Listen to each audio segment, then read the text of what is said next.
ఈ సమావేశం ముఖ్యంగా మా ఉపన్యాసాల కంటే ఈ 3 రోజులు రైతాంగానికి కావాల్సినటువంటి సలహాలతోటి పాటు మీరిచ్చినటువంటి సూచనలు కూడా పాటించి భవిష్యత్తులో వ్యవసాయ రంగాన్ని ఇతర దేశాల్లో మాదిరిగానే మనం కూడా ముందుకెళ్ళి వాళ్ళు తీసిన దిగుబడుల కంటే ఎక్కువ తీసి వాళ్ళు పెట్టిన ఖర్చు కంటే తక్కువ పెట్టి మన రైతాంగ కుటుంబాలను సంతోషంగా ఉంచాలి అంటే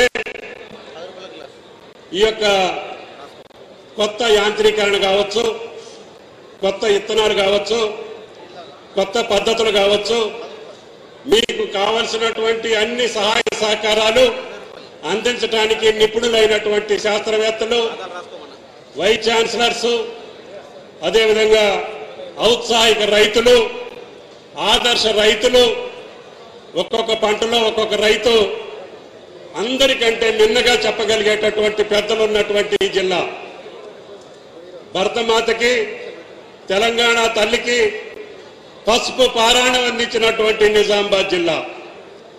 కేంద్ర ప్రభుత్వం మన అందరి కోరిక మేరకి భారతదేశంలో పసుపు బోర్డు ఎక్కడ పెట్టాలి అంటే మా నిజామాబాద్ లో పెట్టాలని చెప్పి రాష్ట్ర ప్రభుత్వం విజ్ఞప్తి మేరకి భారత ప్రభుత్వానికి కూడా మనం ధన్యవాదాలు తెలియజేస్తున్నాం. గంగారెడ్డి గారు కూడా ఇక్కడే ఉన్నారు చైర్మన్ గా, మెంబర్ సెక్రటరీ గారు కూడా ఉన్నారు భవానీ గారు.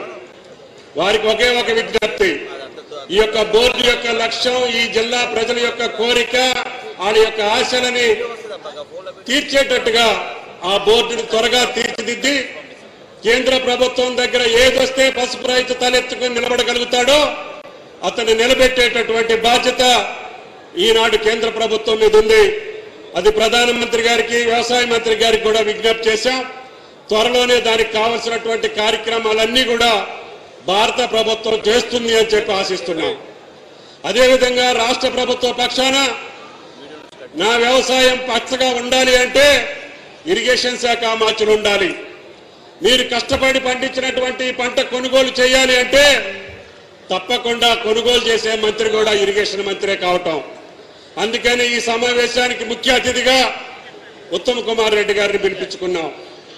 ఆయన గారి ద్వారా పెండింగ్ ఉన్నటువంటి ఇరిగేషన్ సమస్యలతోటి పాటు భారతదేశంలోనే అత్యధికంగా పండించినటువంటి పంట కొనుగోలు చేసే బాధ్యత ఈనాడు ఉత్తమ్ కుమార్ రెడ్డి గారి భుజస్కంధాల మీద ఉంది. ఈనాటికి కూడా మేము ఛాలెంజ్ చేస్తున్నాం, తెలంగాణ ప్రభుత్వం తప్ప ఇంత పెద్ద ఎత్తున ధాన్యాన్ని కొనుగోలు చేసిన ప్రభుత్వం కానీ, రైతాంగాన్ని ఆదుకున్న ప్రభుత్వం కానీ ఈనాటికి భారతదేశంలో ఇంకొక రాష్ట్రం పోటీ రాదు. అయినా సరే కష్టాలు ఉన్నాయి. ప్రభుత్వం అన్నాక, కుటుంబం అన్నాక అనేక కష్టాలు ఉంటాయి. పొద్దాక దాన్ని మేము ఏకరువు పెట్టం కానీ కష్టకాలంలో, కరువు కాలంలో కూడా ఇంట్లో పెళ్లి చేస్తే ఎంత బాధ ఉంటుందో అదే బాధ ఈ రాష్ట్ర ప్రభుత్వానికి ఉంది. అయినా సరే 33,000 కోట్లు ఒకే సంవత్సరం మొదటి పంట కాలంలో కాంగ్రెస్ ప్రభుత్వం రైతుల జేబుల్లోకి పంపించినటువంటి ఏకైక ప్రభుత్వం రేవంత్ రెడ్డి గారి ప్రభుత్వం అని చెప్పి మీకు ఈ సందర్భంగా మనం చేస్తున్నాం. మమ్మల్ని కూడా మీరు మన్నించాలి. మార్చి 31కి రైతు భరోసా వేద్దాం అనుకున్నాం. మేము అనుకున్నది ఆలస్యమైంది. తప్పకుండా అతి త్వరలోనే మిగతా రైతు భరోసా కూడా మీ ఖాతాల్లో జమ చేస్తామని చెప్పి కూడా విజ్ఞప్తి చేస్తున్నాం. అంతేకాకుండా గత ప్రభుత్వం మర్చిపోయినటువంటి ఫామ్ మెకనైజేషన్ కానీ, డ్రిప్ కానీ, స్ప్రింక్లర్ కానీ ఈనాడు రైతాంగం ఎంత అడిగితే అంత ఇవ్వాలని చెప్పాం. మీకు డ్రిప్ మీద ఆధారపడి వ్యవసాయం చేసేటటువంటి ప్రతి రైతుకి, ముఖ్యంగా నిజామాబాద్ జిల్లా ప్రజాప్రతినిధులు అందరూ అడిగారు, అయ్యా మాకు డ్రిప్ మీద వ్యవసాయం చేస్తున్నాం, మీరు మాకు ఎక్కువ ఇవ్వాలని. ఎక్కువ కాదు, ఈ తెలంగాణకే మార్గదర్శకంగా ఉన్న నిజామాబాద్ రైతాంగానికి మీరు ఏది అడిగితే అది చేసేటటువంటి శక్తి ఆ భగవంతుడి రాష్ట్ర ప్రభుత్వానికి ఇస్తుంది. ఆ రకంగా ఫామ్ మెకనైజేషన్ కానీ, డ్రిప్ కానీ, స్ప్రింక్లర్ కానీ తప్పకుండా మీ జిల్లాకి అత్యధిక ప్రాధాన్యత. ఈ ప్రభుత్వ ప్రాధాన్యతే వ్యవసాయం. కాబట్టి వ్యవసాయం మీద ఎంత ఖర్చు పెట్టినా మాకు మీ రుణం తీర్చుకోలేం. మీరు చూశారు, గ్రామీణ తెలంగాణ పూర్తిగా కాంగ్రెస్ పార్టీని హక్కును చేర్చుకుంది.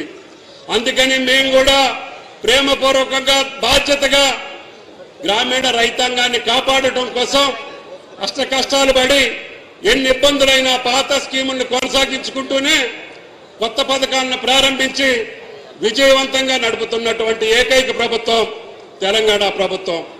దీనికి భారత ప్రభుత్వాన్ని కూడా సహకరించాలని చెప్పి కోరుకుంటున్నాం.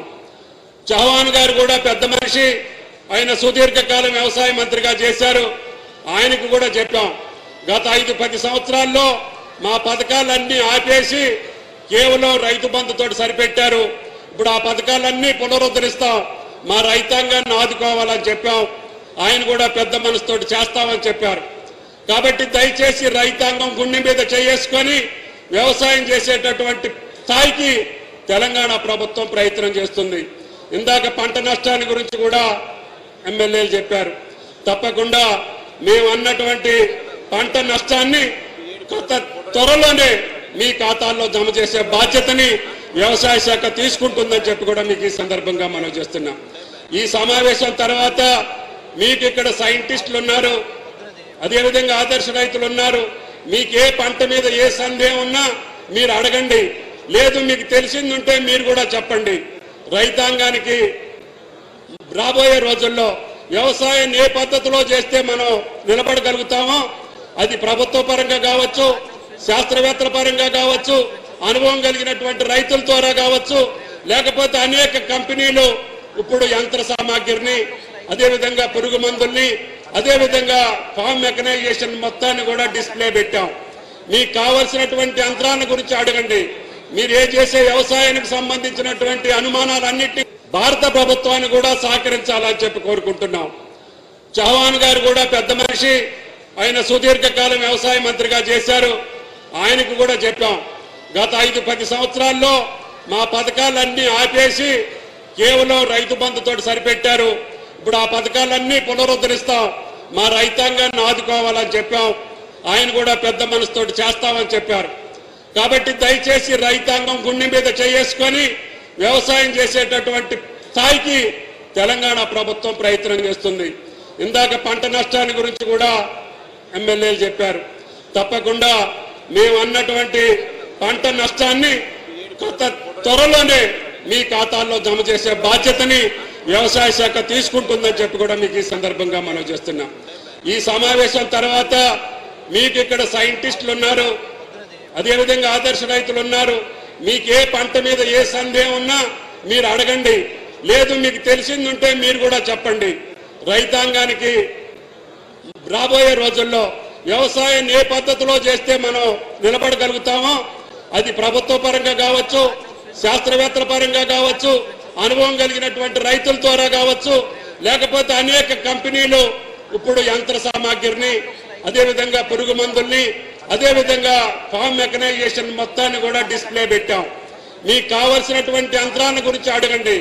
మీరు ఏ చేసే వ్యవసాయానికి సంబంధించినటువంటి అనుమానాలన్నింటినీ కూడా నివృత్తి చేసుకోండి. రేపు ఎల్లుండి 3 రోజులు కూడా మీ యొక్క సందేహాలను తీర్చడమే కాకుండా మీ సలహాలను కూడా తీసుకొని మీ సూచనలకు అనుగుణంగా తెలంగాణ ప్రభుత్వం ముందుకెళ్తుందని చెప్పి మీకు విజ్ఞప్తి చేస్తున్నా. పిసిసి అధ్యక్షులు మమ్మల్ని ఆదేశించారు, మా రైతులను కూడా ఆధునికమైనటువంటి వ్యవసాయం